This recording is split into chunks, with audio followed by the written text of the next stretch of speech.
So we got a new project that's coming to the shop. It's a 1985 or maybe an 86 Airstream Excella 31 foot, and this one's going to be a huge project. It is a top to bottom renovation. We're doing, all sorts of stuff on it. It's going to have a huge solar array. We got like 5 lithium batteries, solar panels. We're doing the full interior build out, and the clients brought a whole assortment of parts in addition to, all the other stuff that we're going to be doing. So I'm going to, first of all, I need to go look at it and see everything that we have. We've already done inventory of all their parts. We got all of that sorted and figured out, but I need to look it over and look at, what all needs to happen, because they did a little bit of work. There was another shop that did some work, and so there's kind of this mixture of stuff going on there. So we need to do really a full evaluation and really see what we're working with to be able to move forward, find if there's any issues that we got to deal with, any of that kind of stuff. So that's going to be my first step on this, is to just go evaluate it and see what we got going on.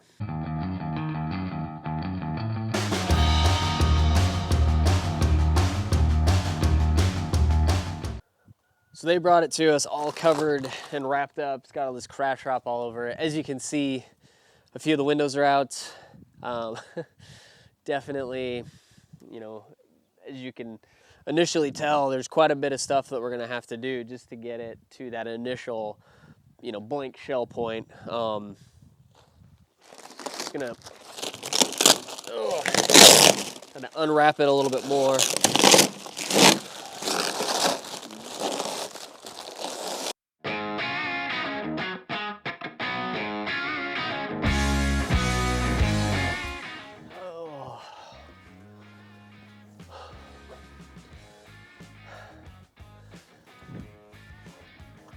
So this thing, somebody tried to polish it or was starting to polish it before.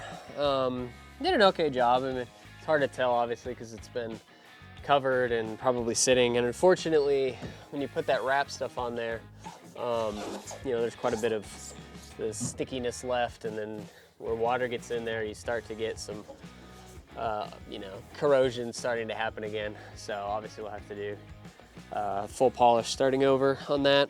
So the shell's really not too bad. I mean, there's a few spots that are gonna need some help, but overall there's not any major damage. But I'm seeing a few things that I'm pretty concerned about. Let's hop in and look a little bit closer.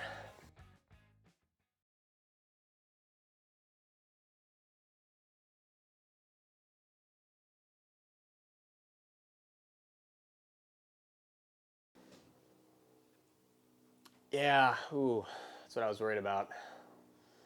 That is not good. So real quick, I wanted to share with you guys a tool that I absolutely love using. And while we're talking about doing body panels and this roof section, I wanted to show you guys this. So this is a rivet spacer tool. And basically you can expand it out to whatever spacing size you want for your rivets, and then you can perfectly mark them on the panel or whatever it is you're working on. And this thing is amazing. So I got this through airpartsinc.com. They are linked below. They're one of our channel sponsors. But that's where I get rivets, Clecos, the aluminum. They have all of that stuff. So if you haven't checked them out yet, definitely go do that. You need to get yourself one of these. They're amazing. They're like right around 40 bucks. So totally worth it if you're doing any riveting on an Airstream, which if you're working on an Airstream, you're definitely doing riveting. So go check them out. So the first thing I'm seeing is that literally every single exterior rivet on this has been replaced with Olympic rivets, and that is quite problematic. The second thing is that this had a roof job done on it. I guess probably for hail. I see that there's hail, and the way that they overlaid it and the way that they shot Olympic rivets through it, this roof is definitely no good. I mean, we're gonna have to redo the roof, because this thing is definitely gonna leak. Because once you put those Olympic rivets in it, especially all over, it's pretty much guaranteed, because they just don't have the clamping force and they don't seal like buck rivets. I mean, you can seal them from the backside, but again, if you got 2 layers on top of each other, like you do whenever you do a roof replacement on the Airstreams, it's just there's no way this thing's gonna seal. So we gotta call the client and talk to them and break the bad news to them.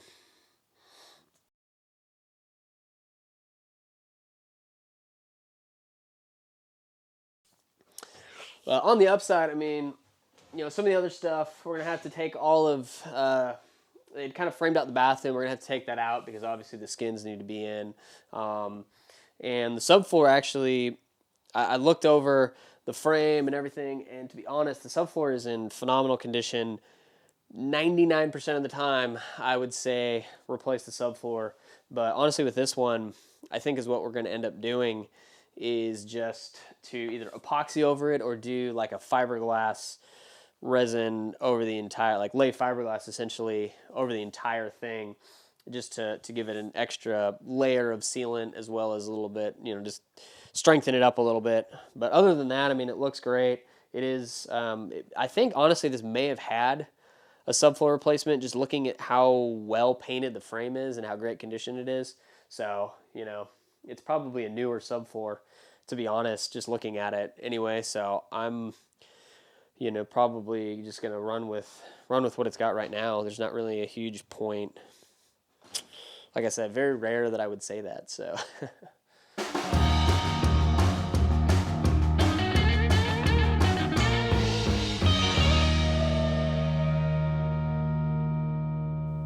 How's it going?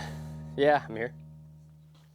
So one of the things that, like whenever you guys initially dropped it off, I noticed was on the interior. Looking at it from the backside, whoever had done the work previously, basically, they used Olympic rivets for all of the exterior rivets, and those are more so for like filling a hole if you can't access the backside. But you really want to use solid rivets, everywhere you can on the exterior. And so that was kind of an initial, like, a little bit of a red flag for me. Yeah. So basically the roof is gonna leak if we try to just go forward with it how it is. Yeah. Which obviously I kind of, you guys are wanting it to be done right, and so I kind of figured that we'd go that route, but obviously not the news you necessarily want to hear.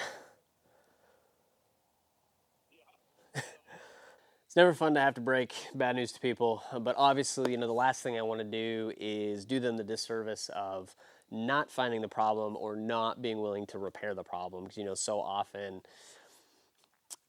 that's kind of the easy thing to do, is to cut the corners and just go, oh, we'll just slap a whole bunch of sealant on it, it'll be okay, and not actually address the main issue. I'd rather bring it to them and make sure that they're aware of it, and then they can decide what they want to do from there. Okay, cool. Well, we're gonna start tearing into it and getting some of that stuff going, and we'll get the roof going, and it won't leak on you. And the weird thing about this is that this project was originally being worked on by a pretty big, well-known restoration shop, and they had just obviously had some issues, and so they pulled it out. I'm not going to get into too much detail of that, but needless to say, like, a lot of the stuff isn't done right on there, and so we're going to go in and repair all the mistakes. We're going to go through and replace all of the rivets. We are going to fix the roof and do everything right and make sure that this thing doesn't leak and will be, really something that's going to last for years to come. That's really the goal of what we're trying to do here.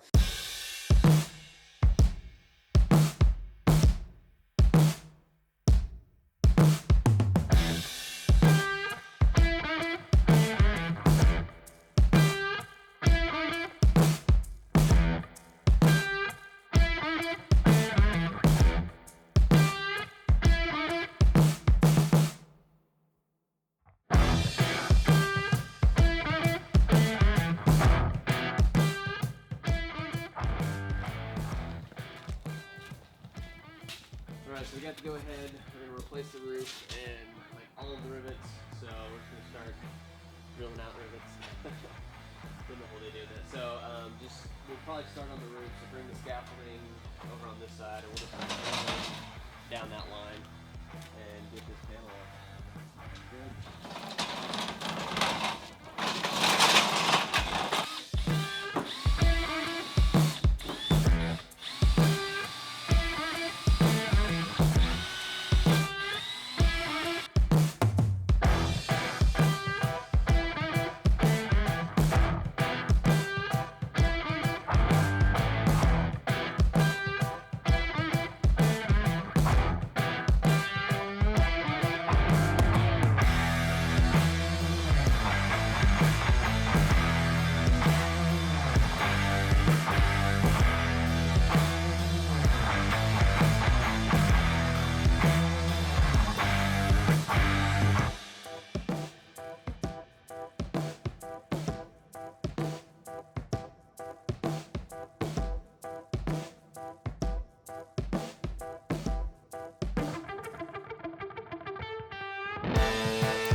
is one long cut. I have never had a shear slinky quite this big. But we got the roof section cut, so we're gonna roll it back up and stick it up on there and get it prepped for riveting it on.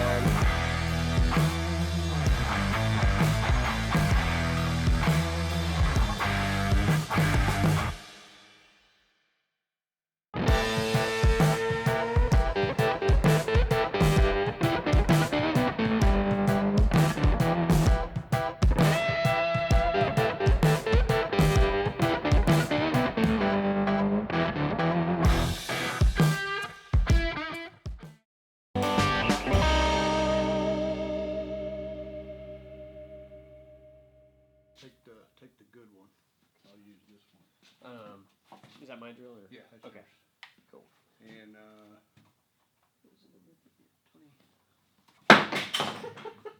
what was that? I just thought I was gonna throw the awl into the. It's inside the trailer. Oh, it's inside. Right. It's right there. What's going in the trailer for? Well, wanted to make more work for it.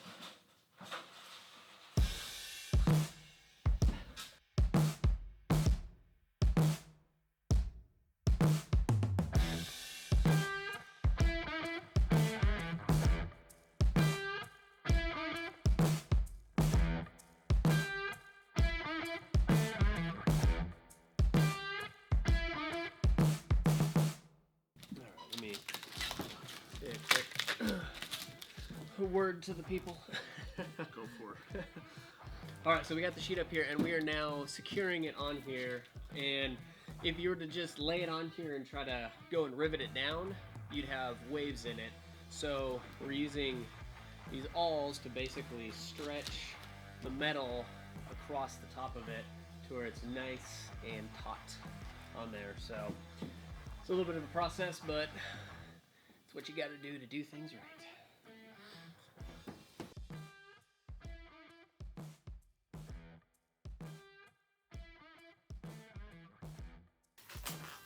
Okay, where are you right there? Okay.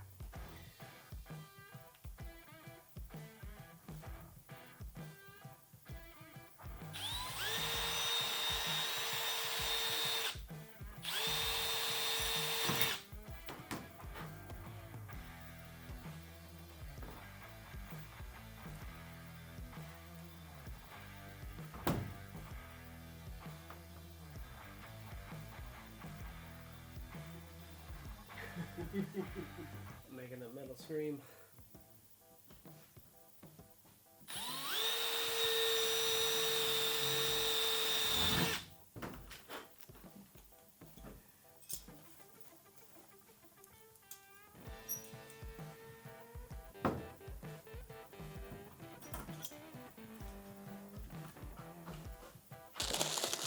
There's something so satisfying about finishing up a sheet metal job and then peeling all of this plastic off.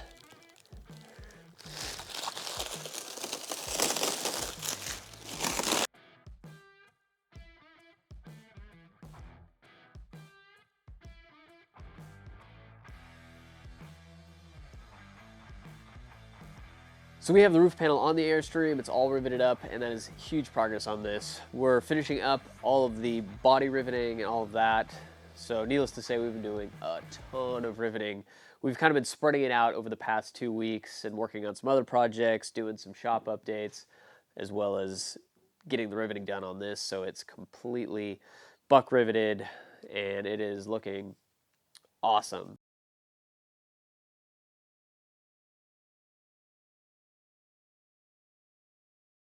The plan is going to be to finish this stuff up and get the trailer sealed. So that's kind of the next step whenever I'm working on a shell, is I get, you know, all the windows in, all the interior sealing done, and the doors, all that kind of stuff. So that's the next step in this. We're also, in the next episode, going to be working on everything on the roof, including the solar panels, figuring that out. We're working on installing the AC, the fans, and any antennas and any of that kind of stuff up there. So that is what's going to be next in line.